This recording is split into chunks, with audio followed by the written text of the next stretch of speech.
Sam. How you doing, man? Welcome, mate. So what are we going to talk about today? The topic is disappeared from my screen. I think it's navigating uncertain times During COVID, and the meaning crisis. the meaning crisis. Yeah. Yeah. So first, elaborate a little bit about the meaning crisis, because I know this has been spoke about a little bit on YouTube. So tell me a little bit about what the meaning crisis is. Is just the idea that we're seeing propagated throughout the world at the moment, or the movement really, which is where people are feeling a deep loss of meaning in their modern lifestyles and in modern society and culture. And it seems to be at the root also of like depression and anxiety and other psychological issues. On a much deeper level, rather than actually, just feeling lost. It all links back to meaning. People trying to find meaning. Why are we here? What are we doing? What's our purpose? Yeah. How do we find that? Yeah. It's crazy. It's almost like it's the elephant in the room, isn't it? Like, I was saying this the other day to you, like, what is reality? What are we even doing here? And I think not enough people are questioning this. Yeah. This fact, like, this itself is crazy enough, People are often just born and then they're told how to live. They're told the difference between right and wrong. You have to get an education, you have to get married, you have to get a job, and people just live to work, to pay bills, and then die. It can't just be that.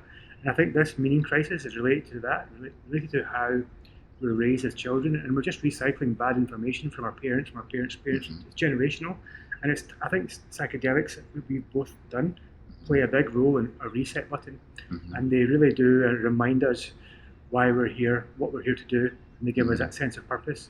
And this recent crisis with the COVID has given a lot of people the chance to really reflect and look inwards and work deeply and consider why we're here, and to really prioritize what's important in your life, things like family, diet, exercise, food, meditation, mindfulness. All these things people are now spending a lot of time and energy focusing on.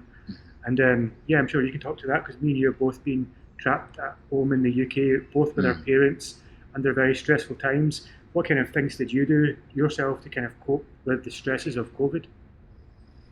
Yeah, well, I guess for me, my life has been me at home in front of a computer anyway for like the last 8 years, being freelancer wherever I am in the world. So I actually don't find it was as big a transition as it was for many others who are now finding themselves working remotely, not in front of their colleagues, living with friends or family again for the first time in a long time. But that was the main area for me. I had moved back from Melbourne after living in Australia for 3 years, doing studies out there. And I came back to live with my mum just for like 1 month before heading out here to Costa Rica. But the quarantine came in the moment I landed. So I lived at home back with family again. And, I was instantly reminded of like the Ram Dass quote, where he says, if you think you're enlightened, go and spend a weekend with your family, over Thanksgiving. Yeah. Because our family and friends, these close relationships, they're very important mirrors for us. They're the closest in our relationships. And so anything that we're really dealing with in life will manifest in those close relationships. Yeah. So they're beautiful mirrors. Yeah. And a lot came up for me, and a lot came up for my family members as well, because they were now navigating COVID, which was new to them, being at home rather than being at work. And everyone's been taken off the hamster wheel, that they were on before, of going to the gym and work and going here and doing this on the weekend. Suddenly that all stopped. And I saw a lot of turmoil in others of not knowing quite what they're here to do, because they'd been fed an idea. Yeah. And once they experienced this all this time, they didn't know what to do with themselves. It's interesting, isn't it? Once you take away someone's job, it's almost like you're taking away their identity, and they're left with this void, and they don't know what to do with it.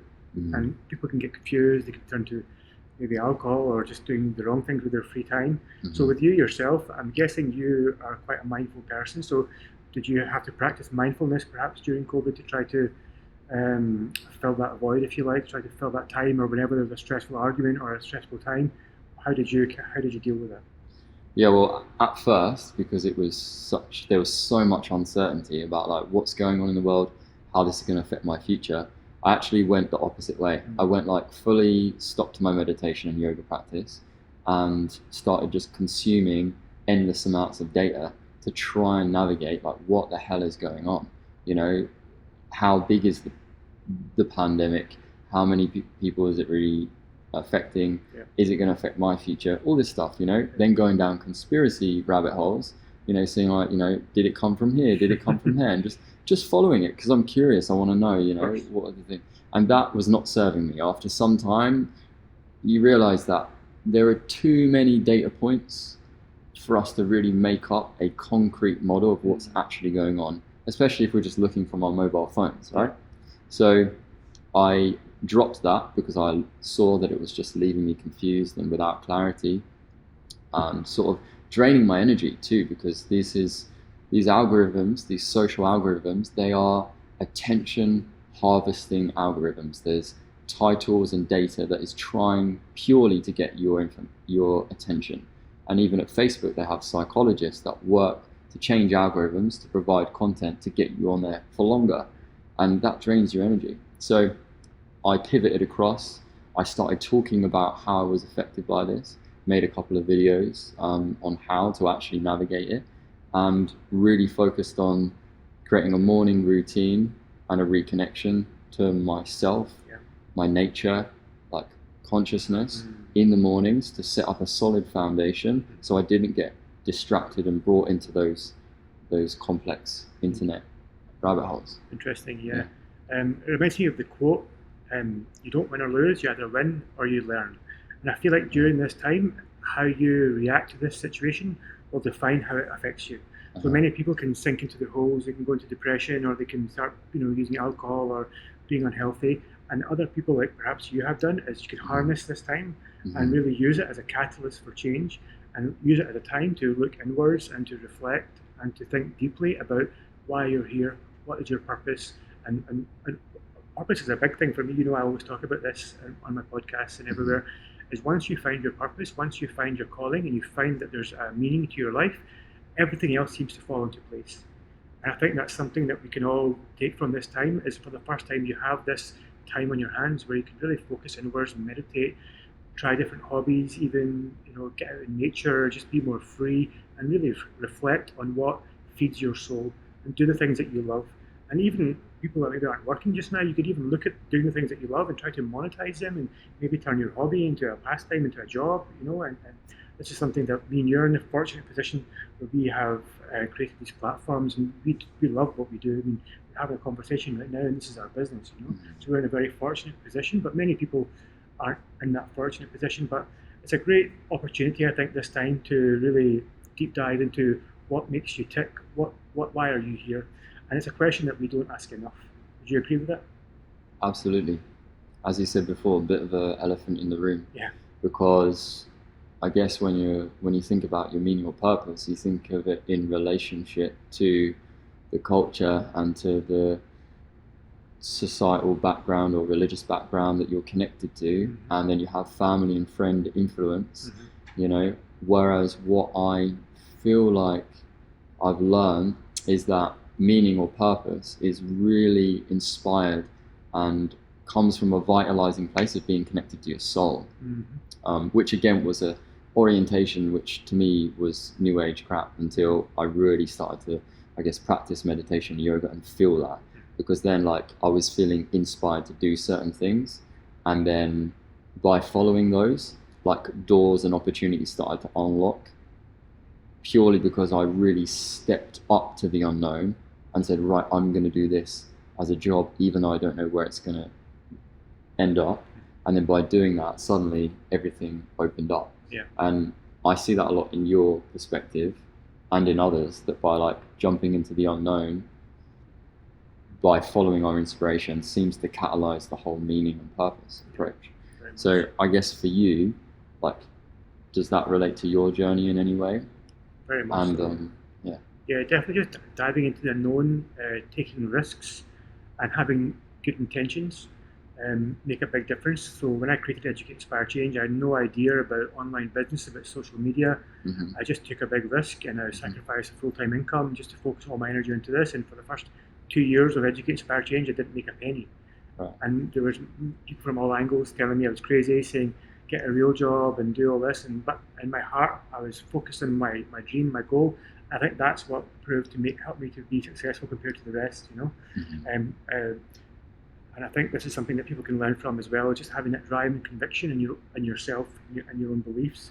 And if you're doing what you love, just keep doing it, and eventually something good will come of it, you know. Mm-hmm. Too many people these days, I think, are shaped by society, by culture, and by their parents, and by those voices in their head telling you that, you know, it's too risky, or it's too dangerous, or don't do this, or don't do that, or this is not acceptable in society, or whatever it might be. I think people need to really reconnect to themselves and only that little voice that's from your heart, you know. For many years, I was listening to the voice in my head, and the voice in your head always tells you what makes you the best money, what's the safest option, what's going to cause the least disruption, what's going to be the easiest to do, all this kind of stuff that causes minimal kind of friction. Whereas my heart's telling me, no, just take a backpack, go out there, take a risk, do something, you know, go skydiving, do psychedelics, all this kind of stuff that maybe your ego will stop you from doing, you know, because our egos they don't want us to take risks. Our ego wants to keep you very safe. It wants to keep you in that sofa at home watching that TV in a very safe environment where it can control you and manage you, you know. But your soul wants to be free. Your soul wants to be released. Your soul wants to experience life and all the joys it has to offer. But like a good example is a friend of mine I did a DMT recently, and I had a close friend of mine who was by my side. And in the last moment, my friend's like, "Oh no, I can't do it anymore. I changed my mind." And it made me think that the only reason they were saying no in that moment was their ego was scared of what might happen or what might go wrong in that moment. But their soul was crying out to have a soul-level deep journey into the cosmos and to really have this deep, profound awakening or rebirth or whatever it might be. But the ego was scared of this because the ego knows that when you have these experiences, the ego will be minimized and pushed away. It doesn't want this because when the ego goes, it almost can't protect you. Absolutely, yeah. The ego, as I see it, is literally the boundaries that are created to actually protect us and keep us alive and keep us safe. Yes. It's the process of creating boundaries to keep us safe, and they're often made up of like all of the conditioning as well that come up. So they're not just, we can have unhealthy sort of boundaries that have been built up maybe by traumatic experiences, you know, in the past, which then like say close up and create boundaries around our heart and the way we express ourselves. And these are the sort of boundaries that get dissolved on psychedelics, because psychedelics are boundary dissolving. That is like precisely what a psychedelic medicine do. It dissolves all the boundaries and you begin to see through all of the cultural conditionings and limitations and limiting beliefs that you have around yourself. And I think in some ways the fear towards diving into these unknown situations is good, because if you don't feel any fear, you're probably not human, right? That is there. That normally, like that fear can be catalyzed as telling you that you are about to make a big leap and step, and that it requires the necessary amount of courage to actually do it in relationship to the fear, you know?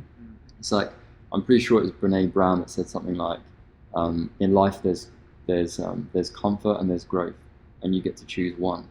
You know, and I guess we go through cycles. You're going to have growth processes, then you're going to integrate and have comfort. But if you're just in comfort all the time, you'll be stagnating. So, you know, a little bit of fear is good. It's an interesting element of the human condition, isn't it? Is how growth is immediately related to pain or discomfort. Why do you think we as humans need to go through this pain or discomfort in order to grow? It's a tough question, I know, but like it's not easy answered, is it? Yeah. There's no coming. It seems to be that friction is what causes the growth. Like even in relationships, like when you're having a wife or a partner or a boyfriend, and if there's never an argument, chances are there's something wrong with the relationship, because you almost need this friction to really learn and grow and together, you know. And it's the same in life with anything, whether it's if you're in a job and there's no friction, there's no challenges, then you're just going to be stagnant, aren't you? Absolutely. It's like stagnant energy. And again, we can learn from nature. We spoke about this the other day, I think, in nature, and how nature is never still. nature is constantly transforming, constantly moving, constantly rebirth and death, and everything is growing and dying constantly, you know. And humans can learn from this, because when humans start to become stagnant and energy starts to become still, this is when disease grows, when pain grows, discomfort grows. That's places where addiction can form and all this kind of stuff can grow, you know. And as long as we keep moving, keep changing, keep evolving, keep trying to grow, keep focusing on what's next and what's the goal, and all this kind of stuff, I think this is where the secret lies, and just and not being stagnant and and growing. Yeah. I was thinking about this morning, that like when we feel these obstacles, when we're faced with a challenge or an opportunity to step up and move forwards, you know, a lot of fear is there, and there's an energy of like a block. But in my personal experience, that block is like is there because it's the next lesson I need. It's the edge of my comfort zone, and it's always the edge of the comfort zone. And what seems to happen for me is that when I step up to leap into this energetic boundary, what happens is I sort of pass through it in a way, and then that energy ends up being a catalyst from behind me. It's like at first it's in front and I'm blocked by it, but as I step into it, I move through it, and then I'm catalyzed forwards, and now that energy is behind me.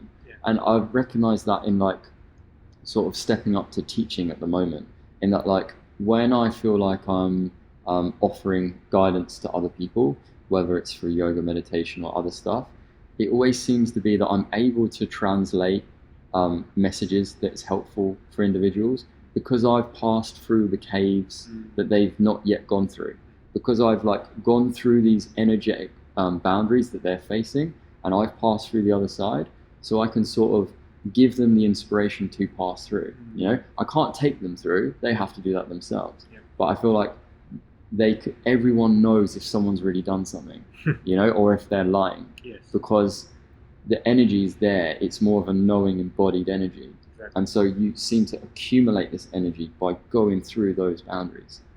Yeah. Beautiful. How that resonates with you. No, it definitely does. Yeah, I mean, talking about that, like with dealing with things face on, and then using them to catapult you into a new area of confidence, of growth. Psychedelics for me has been like that.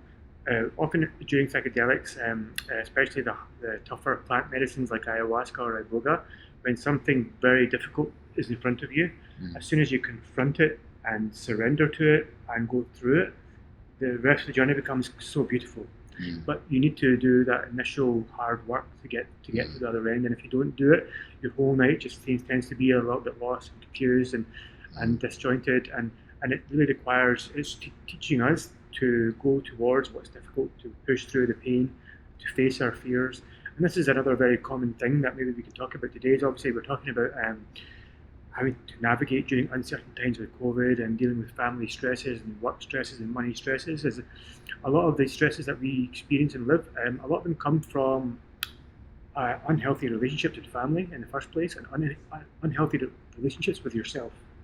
You know, because if you don't love yourself, or if you're not happy with who you are or where you're going in life, chances are the relationships around you are also going to be unhappy or unhealthy in some way or another, you know. So to anyone out there who's listening to this, and if you're maybe at home with your family and there's stress, there's arguments, friction, I think the important thing you could do is really reflect and look inwards and look at your life and look at the things that you can change, because you might not be able to change the way your partner treats you or the way your mother-in-law treats you, but you can change the way you perceive it, you can change the way you receive it, you can change your own frequency, you can start to practice mindfulness, you can start to eat healthier, you could create a bubble in your own world of protection around you, you know. You can set boundaries is a big one. Exactly, yeah. Yeah, like energetic boundaries of like what you're willing to accept or not accept, because there's also, when there is people triggering you in certain ways, what I've noticed is that in a way we can choose whether or not we allow that energy to take it on board or not,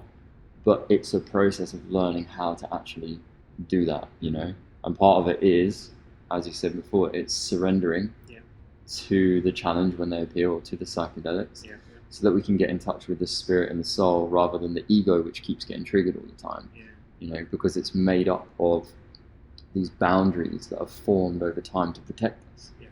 But there might not be as much growth if we're fully just in that comfort mode. So. Yeah, definitely. I think I see this in you a little bit, because we've obviously been spending quite a lot of time lately and I see your ability to manage your energy, create boundaries with your time, with your energy, where you are, and all that. Whereas with me, I think maybe being on the spiritual path, often you can give your energy away too freely. And I certainly, I've done this. It's been a habit of mine, giving my time away, giving my energy away to anyone that asks for it at all times. Like I'll get emails, I'll get texts, and I'm dealing with everyone. I'm talking to my family, and I'm always replying very quickly and always there. And often that can leave me depleted and not able to maybe handle stressful situations or not able to focus my energy in the right places. So I think that's something I've even been learning from you a little bit lately, is seeing you doing this and navigating it. But it's something you have to teach yourself to do. You have to unlearn a lot of your old ways, a lot of your old habits, because it's going to be difficult to let go of the way you've lived for 30 years and then start fresh. So it's just about, I think, just practicing every day, little by little, and making those changes to your boundaries and learning to say no is a big one. Because often it's not nice to say no to people. It may be a little bit of discomfort there again. Going back to this subject of pain, discomfort, saying no to someone isn't a pleasant thing to say because they might be upset at the result. It's not a nice thing to say, but it's necessary in order for the best thing to come out of that relationship or friendship. So I think saying no for me is a big one. It's something I don't do enough. Yeah, and I feel it comes on to more of the intuition level. Like I can't tell somebody else when they should be saying no in their lives, but they know when they should be saying no because they'll feel it. If you keep feeling drained because someone's overstepping your boundaries all the time, tune into that or listen into it, or when you're journaling, it will come up, and then next time to slowly set boundaries. And you have to do that because that's part of loving yourself. Really loving yourself enough to set boundaries so that you can make space for yourself. It doesn't mean you don't give time for others. It means that if you create boundaries to get in touch with your own energy, then later on you'll be able to give more to those people when you are opening up.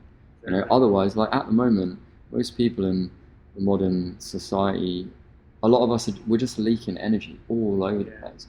We're getting up, we're drinking coffee to get stimulated, we're watching TV, we're doing different addictive behaviors that aren't serving us. We're getting lost down data streams, like just consuming content. We're doing all these things where our attention, which is really our energy, is getting put in all these different directions. And it really is quite difficult. It's so hard for me to really plug up those holes in my life, see which ones are or aren't serving me, and then be able to sort of practice and manage energy. But before, again, that was very like quacky and new agey to me. But I feel like through meditation, you start to really tune into this and really get to know what is and isn't serving you more clearly. It reminds me of a quote, or I think it's a proverb, where the language of God is silence. And like sometimes the only way you can find the answers is by being still and just sitting with your, just trying to be still and know. Absolutely. And because often we can overthink. Like I'm a classic overthinker, as you know. Like I'm always trying to solve problems, figure out answers, and sometimes you need to just be still and be in the moment and be grateful and be content, and the answers just kind of come to you from nowhere, almost out of thin air. And that is not unusual because it's not talked about that much. But even when you look at some of the visionary breakthroughs when it comes to Francis Crick finding DNA, or Einstein working out certain algebra, or Galileo having answers come to him. They seem to, many people in history have talked about these answers coming to them instantly, fully packed, in between the space of thinking. Like when they've actually gone for a walk, or they're journaling, or they're making time for themselves, for these ideas to come literally fully packaged, right? And then they use the mind to unravel them, which I really resonate with, because sometimes I get the answer to something and I'm like, I feel it, and then I have to spend 5 minutes unraveling it to really explain the aha sort of breakthrough moment that I had, you know? So I resonate with what you're saying there. It's funny you saying that, because I often get most of my aha moments in the shower. Right. When I'm not thinking about anything, I'm just in the shower, Yeah. washing my hair, but then all of a sudden an idea popped into my mind, Yes. And it's because at that moment my mind is decluttered. Mm-hmm. Any other time of the day, I'm busy watching my phone screen or the laptop or a TV or playing with my kids. I'm never really just alone with my thoughts and just focusing on just watching myself. Because I think when you can just focus on, it's another thing, this is why people go running a lot, or because you're just focusing on running and the direction you're going and nothing else. And during that time when you're running, often that's when you can have your most inspirational thoughts or ideas or whatever can just come to you because you're completely just you in the road, nothing else, Whereas often we're always distracted by everything around us, whether it's animals, pets, humans, TV, cars, computers. There's always distractions around us, and it's only when you can really either focus on one thing or even focus on nothing and meditate. That's when it seems to be there's some kind of energy and untouched intelligence that we can tap into during that time. It's really quite magical. Yeah, like everyone has different words for it, whether it's like spirit, soul, God, consciousness, awareness, the Holy Spirit, like whatever it is, they all tend to link to this unspeakable place in between thoughts, the actual essence of what we are, and that is so intelligent. It's what nature is, and it's what we are. There's no divide. It's tapping into that intelligence. There's even the idea that not the idea. There was a study saying that 95% of people's thoughts are the same as the day before. Right? So we spend the whole day thinking where the new ideas going to come from. They come from connecting to whatever you want to call it, the spirit, the soul, God, whatever, in between the words, the silence. That's where it really. It reminds me of the scientist Nikola Tesla, and he had a theory. I think it was just a theory that he thought that he looked at humans the way you look at maybe radio receivers, and he felt like we're all radio receivers and we're all tuned into some kind of source somewhere. And it's about learning how to tap into that frequency. And some people are just mindlessly going along their life, not even aware of the signal, but other people are stopping being silent, and then in that moment that signal is at its strongest. And it's a beautiful thought that we're all connected to the same source. And from a scientific and a spiritual point of view, this is what they're all saying, aren't they? That we're all connected scientifically, we're all connected, we're all like an ocean of atoms. We're all part of the same energy field. And spirituality talks about God or oneness or wholeness and how we're all connected, and it really is a theme. And I think as spirituality evolves more and as science evolves more, it's almost merging into one. Definitely. They're totally compatible with each other. They're just different lenses for a reality that is far more complex than we can actually comprehend. They're just maps. It's why it's so interesting having these conversations, because we can talk about it from a scientific or a psychological or a spiritual or a religious context to break things down. Some people tend to sort of hit on religion and say that it's a fully formed map and it doesn't have space for evolution, which is largely the case because it doesn't change and update with new information. Science does, and it does keep updating. And spirituality, in my experience, and for most people I talk to, also does, because we learn new stuff, we connect more to the source, we practice meditation, we see through our bullshit and stuff that's holding us back, and we move forward. And there's just that shows how they can both work together, and they're not separate. They're just different mental lenses. So now it seems to be a theme of this conversation is constant change. Nature always changing, always pushing, always facing your pain. And again, like spirituality, science, they're always striving to be better. It's always changing. They're always looking for they're always willing to say yes, his idea was wrong and today's idea is correct. There's not that strict dogmatic approach of this is the answer, this is right, and it can never be different. Science and spirituality is always adaptable, and adaptability is the new way of surviving. It used to be the strongest will survive. Now it's the most adaptable, the most receptive to change will survive, because we're no longer in caveman days. We're no longer in that time. We don't need to kill to eat our food. We don't need to kill to survive. We can now live, and we can live in abundance. And now that we're living in this abundance, this is why things like war and armies and soldiers are becoming so obsolete. Because why do we need to have violence to enforce our ideas? If you need violence to enforce your ideas, then your ideas are worthless. We're now evolving. We're getting to this stage in life where we can just really enjoy life and enjoy its abundance and start to think inwardly and go deeper and connect and hopefully change the way the world is managed, because this is perhaps something else we can move on to just as the conversation is flowing and into the systems that manage the world. Obviously, talking about COVID, it's shining a light on the political system, it's shining a light on the educational, on the health system, and all sorts of systems, and how many of them are run by corrupt people whose main focus is money or power. And we really need to change this lens and change the morals behind these systems from being profit and money to being morals and what's best for humanity and for the world and the environment. And I think there's a few countries that are slowly leading the way. There are some countries in the world, if you look at, I think, Iceland, even Scotland to an extent, with the leaders, and I can't remember where else, maybe New Zealand. And the one thing those countries have in common, they all have female leaders. And these countries seem to be putting at the forefront of their agenda is mental health, is education, is all these kind of things, instead of how much money are we making, who's got the biggest army, all this kind of stuff, So slowly there are some examples popping up, and it's a lot to do with this female energy coming to the forefront.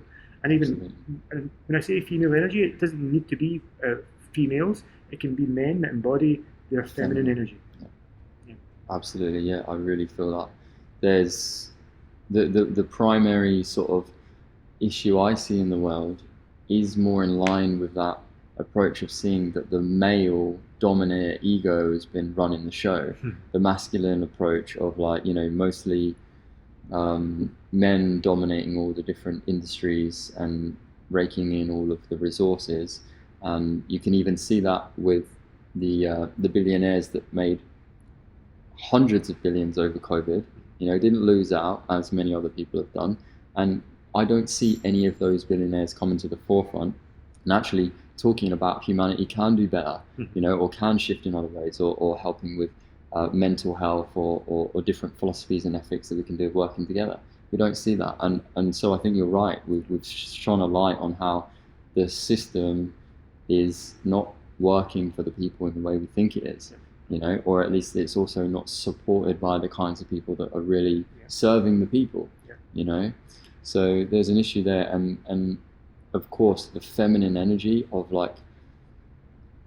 that I see again in relationship to my psychedelic journeys, it's always been like coming back to nature, to the feminine, to Mother Earth, to being more receptive, to being more in alignment and in relationship to the earth that I am standing on, which is often mapped out as the feminine, the creation, versus the masculine side, which is more sort of void, consciousness, direction, focused, productivity, progress kind of vibe, which you can see is the imbalance there. It's going on. So I think even if it is temporary, of course, we need that feminine energy back to balance things out, because it seems to be all one way.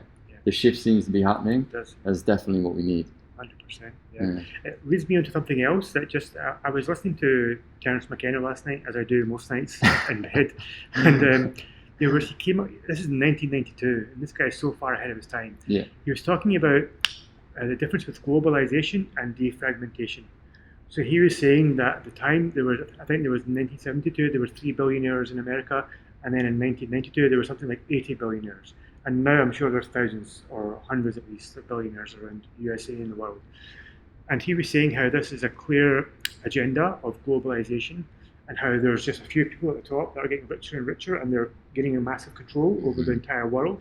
And the people that are losing out are people like me and you, that were the middlemen, because they're getting all this wealth, and the wealth to be taken from somewhere, and it's from us, And he was saying how fundamentally human nature wants to defragment, and he was saying how this is going to happen whether we like it or not, because if you imagine, if you are born on a piece of land and someone else is born on a piece of land, you naturally want to protect you where you are. You naturally want to have sovereignty over your area, over your body, where you are. So people around the world, if you would ask them all to vote, like in certain cities or towns or villages, chances are they would vote to have control over their area. Chances are that people would say, yes, this is our 100 acres of land, and we would like to decide how we behave in this land. We want to decide how we can grow food in this land. We want to decide what laws we make in this land. We want to decide how we govern ourselves and what the sentences are for different crimes. We don't want one person who sits 1,000 miles away to decide for us who's going to govern our laws, Or if you ask people on an individual level, most humans want to have control over their immediate control over what happens to them, their friends, and their family, and what happens on their land. He said, because this is the way the human brain is, where we're from tribes, we naturally want to defragment. We don't want to globalize. We don't want to, and even the free trade has a big impact on this as well. Is being able to sell like Toyotas in Japan to Jamaica. This is a bad thing because it takes away. It makes it too easy to sell garbage everywhere. Do you know what I mean? And it puts less of an emphasis on manufacturers, on local farmers, on local buildings. So it just led me onto another thing. You're talking about male and female energy. The male energy almost wants to dominate. Male energy wants to control, and it wants to. This is why we have so many male billionaires. Yeah, I definitely say that like unintegrated, imbalanced male energy wants to dominate. Yeah, for sure. And we're slowly learning. From what I'm seeing is like when there's this whole move about toxic masculinity being a massive issue, and when I look at it, it's not that there's an overabundance of masculinity to me. It's really actually there's a lack of integrated masculinity. We have like a lot of boys with childhood traumas and unprocessed shadows, basically just out there with egos fully flaring, acting like little kids in suits, trying to dominate like the childhood tyrant in a high chair, because they haven't actually integrated their shadow side, which is a full process, and we could go into that, of balancing the feminine and the masculine energies within us, and like being receptive to our own bullshit and seeing what the ways in which we're acting aren't serving, and so I feel like that's a super interesting conversation. And the globalization stuff, I don't know too much to say on that. I'm not too well versed on that side of things of the politics, but I can see that global collectivist movements have, for the large part, had a bit of a monopoly on genocide and on movements that haven't served the collective ultimately. Perhaps because at the top, they've eventually got distorted at some level, which has then again trickled down and had people go on power trips. So I don't know if that would work again or will ever work, I'm not sure. But I do also support collectivist movements in how we can distribute resources in a more equal way amongst communities. It's just that maybe those communities are smaller rather than global, perhaps, and maybe they still work together. I'm not sure. It's an interesting topic, isn't it? We could probably dive deep into that for hours and hours and hours, but I too am not too well versed on globalization or the free trade thing, so it's just something that I listened to last night and I found it to be really interesting, and I think it links to the female masculine imbalance. But you said something that was quite interesting there. You spoke about how most boys never become men, and it's a lot to do with childhood trauma and not being able to deal with the childhood trauma correctly, and therefore never growing up. And I can even talk about this from a personal level. I don't mind, being a little bit vulnerable and talking about that. As I feel like I'm still in the process of becoming a man at 37. I'm not scared to admit that, because I think it's a common trait, especially now as people are getting older later. Generations are changing and things are evolving differently. And like now they say 30 is a new 20. This is what they kind of say, and people are dying later. And I feel like the problem is now is, like you said there, with boys who never become men, and those men get into positions of power. And just like a child would throw a tantrum, whether it would impose themselves on another human, whether it's sexually, whether it's physically, whatever it is, whether it's using money as power or dominating women or controlling men. This is what boys would do in a playground or in a nursery when they're angry. And it seems to be these angry little boys are never becoming men, and they're growing up, and then all of a sudden someone's giving them like the keys to the country, and they're left to roam free, and then we end up with leaders like George Bush and Donald Trump, and trigger-happy presidents that are, that don't think twice about bombing some poor family in a tent in Afghanistan to control poppy fields that are making them millions of pounds every day, So it's just insane that these people are given the keys to the world. And I think a lot of it is down to this imbalance. And I'm trying to think about solutions as well, because we're focusing a lot on the problems, but we maybe could talk a bit more about solutions. Sure. And I think educational, at the education level, at the young children level, how we parent children, how we educate children, is really where the root cause for me, the problems of society beginning, because I was raised by my parents, you were raised by your parents, and we've spent our whole life unlearning what we were taught. By not just our parents, by our schools, by education, by governments, by society, by culture. We've had to unlearn. It's been a tough battle unlearning. We're always having to learn, read books, watch documentaries, study, research, do psychedelics, do meditation, do yoga, just to relearn life.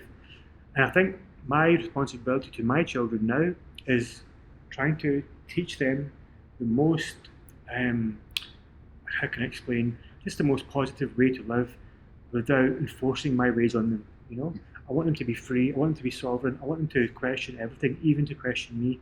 And I feel like this is a key thing that parents need to realise, and teachers need to realise as well, and to let your children learn through experience, give them that creative right, and don't pummel it away, so they can be what they want to be and learn the most natural way, the way nature intended. I think is what I'm trying to say. Yeah, absolutely. I feel that because most of our educational systems, at least in the European models that I've been in, are who can regurgitate the most information, and those who can get the best grades. And there isn't much space for the arts or creativity or any sort of other modality of expression which is also intelligent, right? So yeah, I feel like there's a big shift of people realizing, and I've seen this in myself, that the real source of wisdom comes through intuition, comes from nature, which we are. And so there's inner tuition, teaching from within, that at the source of all, we can go to books, and that is secondary, and it's brilliant to read what other people have done and accumulate and through the science to understand data, and that's all awesome. But I feel like that should be 50% of it, and the other 50% is like getting in touch with what we are, our nature, our essential source, and then expressing that fully, into the world, and then having a relationship with that data and the secondary sources of information and science that we're accumulating. But at the moment, it seems to be all one way. Like a couple of years ago, if I'd started talking about intuition as a source of information, I don't know, I wouldn't again have connected with people. But since we're talking about learning through experience, through embodiment, through ontological direct feeling and challenges, that is where great sources of wisdom can come from, and that is from being in relationship with ourselves. So like I really feel like that's the shift. Big time. So I think for me, working with plant medicine, mindfulness, being mindful how we teach our children, those are for me the key areas that I think I could advise people to focus on. Live mindfully. Be mindful even how you're raising your children. What walls are you creating for them?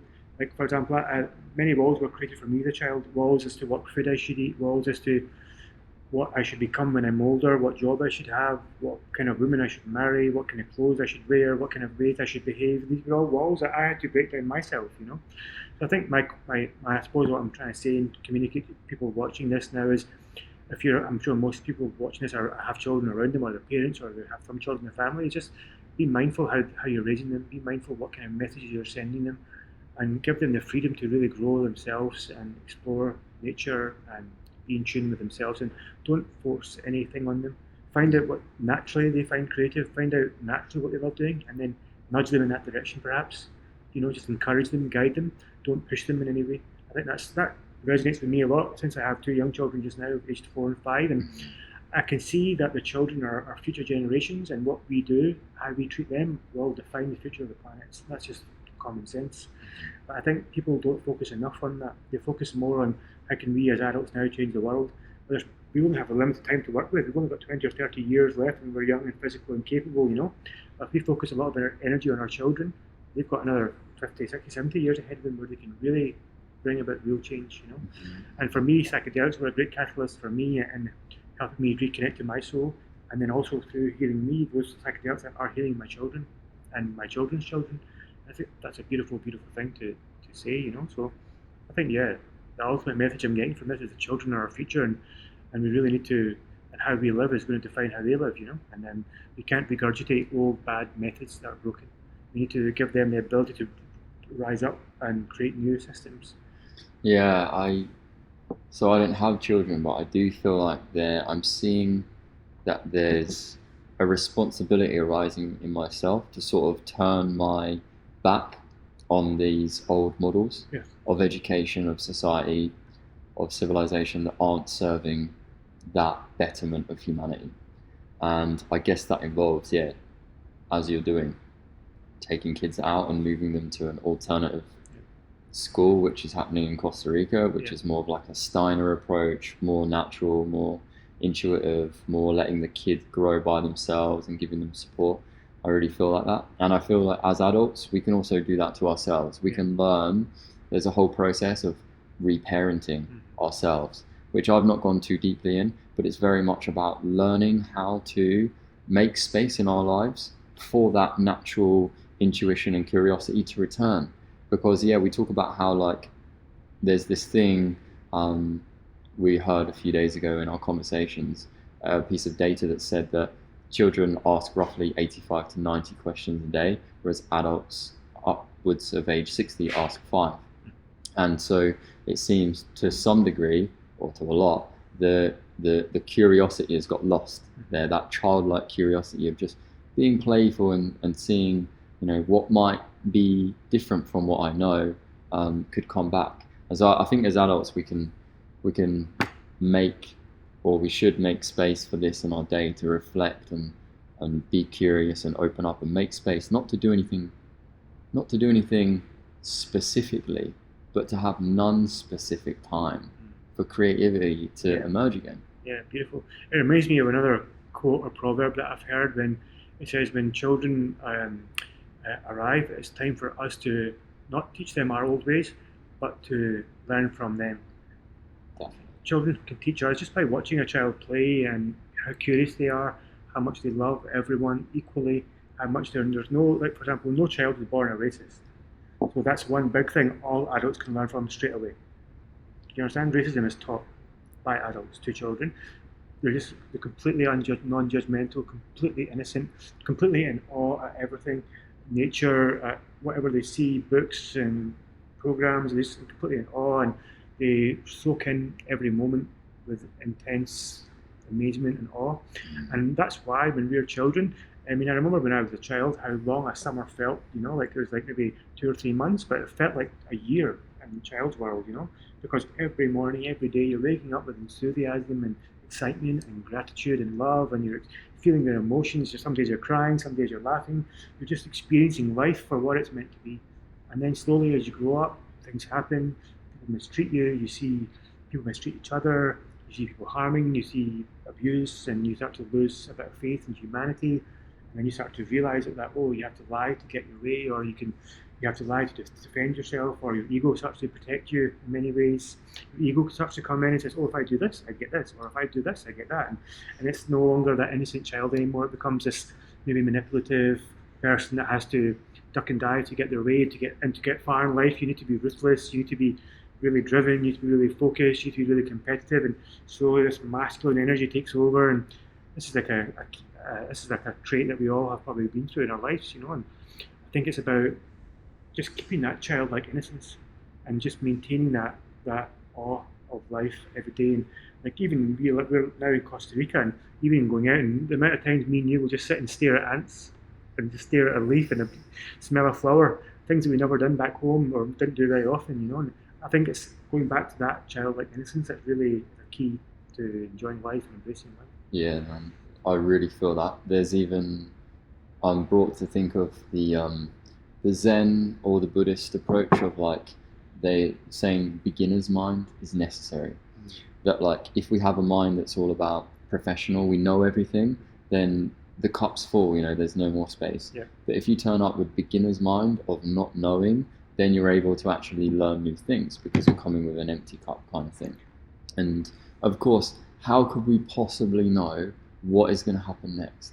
Like so much of even this conversation, so this is focused around uncertainty in chaotic times, right? We couldn't possibly know what's going to happen next. There's no way. And so even to bring in anxiety and doubts about the future is like, it's betting against yourself, because you're saying that, well, I'm imagining this scenario is going to happen, so I'm betting on it happening, and then it generates anxiety in us. Yeah. But actually, if we're able, and I know it's difficult at first, this is not an easy thing, this is a lifelong process, but if we can learn to connect with I don't know and not knowing, and that childhood space, we can look at the world, the same things, the same routines that we already have, with completely fresh eyes, with newness, with freshness, with inspiration, with then a source, your source, which is inspiring you. You know, that's been a key thing for me, because the Zen and the Buddhist traditions are very much focused on the now moment and not trying to change things, but just tuning in with what's happening. So like, even if it's just making a cup of tea, just make the cup of tea. You know, just really notice that you're stirring the cup and you're there, and you start to find enjoyment in what was otherwise such a mundane thing, because we're rushing around in our heads. Yeah. You know, so I really feel that's so important. What you're saying is this rekindling of childlike curiosity again, to sort of offset what is an otherwise like super thought-filled lifestyle, you know, where it's just all about the inner thinking. So yeah, that balance is so important. Interesting, isn't it? Yeah, and like, I suppose this leads me on to another subject now where we can talk about is the original plan for this live was talking about uncertain times and COVID, and there's going to be many people who perhaps are losing businesses at this time, and they're having to rethink and be creative and pivot and do new things, and talking about tapping into creative energies, talking about tapping into inspiration, talking about tapping into the silence and downloading information. Maybe now is a time when you can really be at your most creative, and maybe now is a time when you, because we're forced to pivot, even us with our businesses, we're having to be creative and think outside the box. How can we generate income? How can we monetize this? What can we do? How can we attract new viewers? How can we attract more listeners? All this kind of stuff. We're having to think outside the box. And it's like a time where we're taking it on board as a challenge, and it's a time where we can really grow and hopefully enter into new areas and charter new territory. So I think for people listening to this who maybe are out of business, or you've lost a job, or you've lost a business, as hard as it may be, this could be a gift. You know, it could be a time for you to really change how you view life, start doing what you love, start thinking about creative ways to generate income, creative ways to maybe turn your hobby into a work and into a job. And there's so many different things that we can look at just now, and just harnessing that creative energy, I suppose, to make the most of this hard time. Yeah, we're in a time where there's more opportunity than ever. You can literally go online and create any number of unthinkably strange and unusual businesses and ways of making money.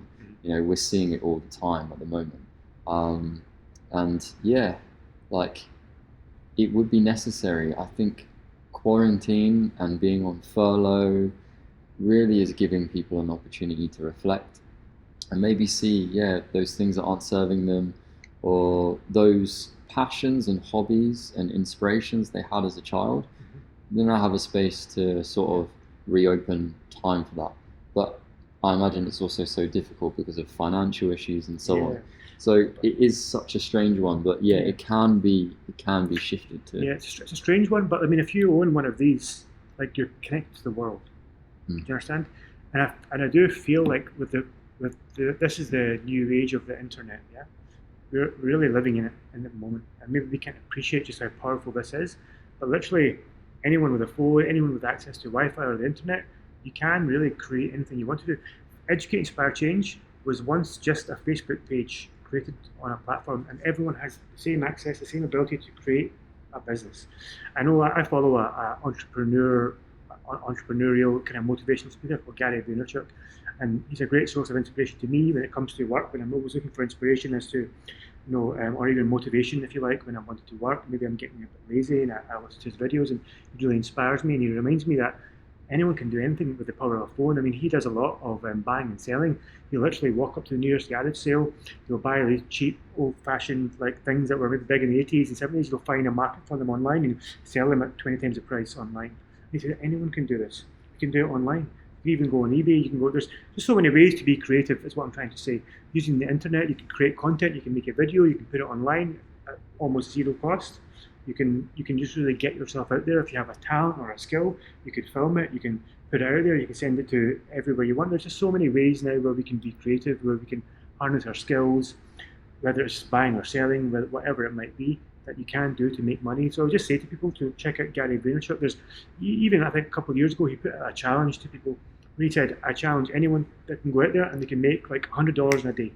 And there's many people that could do it just by going online, just by finding ways to buy and sell, to be creative, to sell their services, to do whatever it takes online. So I think just maybe reminding people out there who are listening to this, who maybe are struggling for money, struggling for cash, just get creative.